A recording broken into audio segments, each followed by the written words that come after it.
m'appelle Merwan Bounekraf, je suis cuisinier à la base. Depuis 3 ans, je suis plus côté boulangerie-pâtisserie avec l'ouverture de ma boutique qui s'appelle Panade à Paris dans le 15e.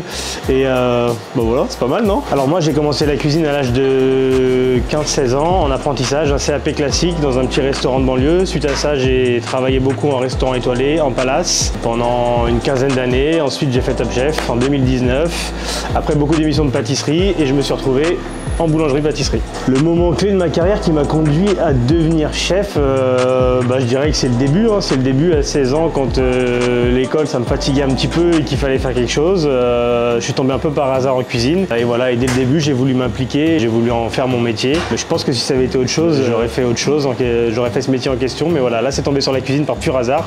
J'ai adoré ça, je me suis accroché et voilà. Mon style culinaire, je dirais qu'il est un peu comme moi, il est un peu à l'arrache, il est un peu à l'impro. Alors il est complètement végétarien, ça c'est sûr et certain.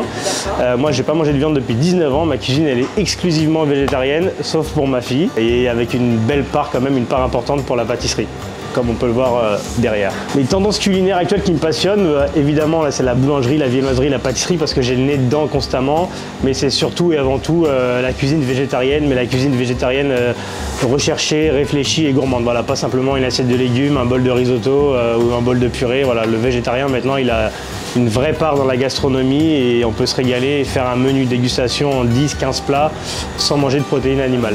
C'est très cool d'être le parrain du Saint-Maur Food Truck Festival parce que déjà j'aime bien manger, comme ça peut se voir.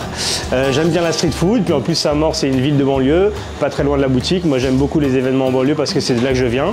À la base je voulais avoir un restaurant en banlieue, je me suis retrouvé dans une boulangerie dans le 15e, c'est pas pareil.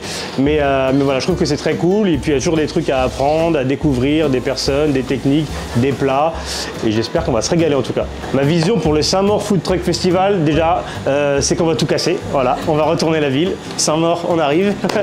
Non, plus particulièrement, voilà, moi j'espère découvrir des gens, j'espère pouvoir leur apporter des petits tips, des petites astuces, faire des rencontres, c'est toujours cool dans ce métier.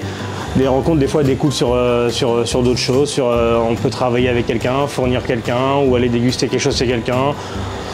Et vraiment, c'est un métier où on découvre des choses tous les jours, on en apprend tous les jours, donc j'ai hâte d'y être. Ce qui rend les food trucks uniques pour moi, déjà, c'est l'ambiance. Et en règle générale, quand on va manger dans un food truck, on sait qu'on va se régaler. On sait qu'on va pas manger light, mais on sait qu'on va se régaler, on sait que ça va être gourmand et on va pas se mentir, la cuisine qui est généreuse, qui est gourmande, c'est celle qu'on préfère, celle qu'on mange avec les doigts, en convivialité, debout ou assis. C'est souvent une cuisine de partage, c'est souvent une cuisine qui fait qu'on se régale.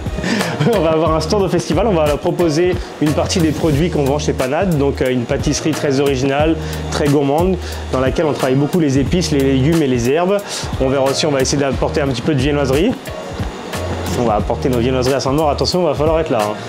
Et pourquoi pas un petit plat végétarien, ça c'est si on a le temps, on verra.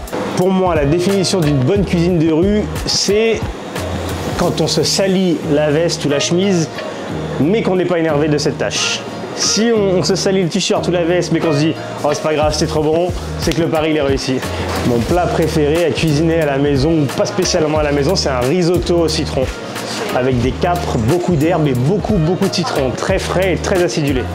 Alors rendez-vous le 20, le 21 et le 22 au Saint-Maur Food Truck Festival. Venez avec des bavoirs parce qu'on va en mettre partout.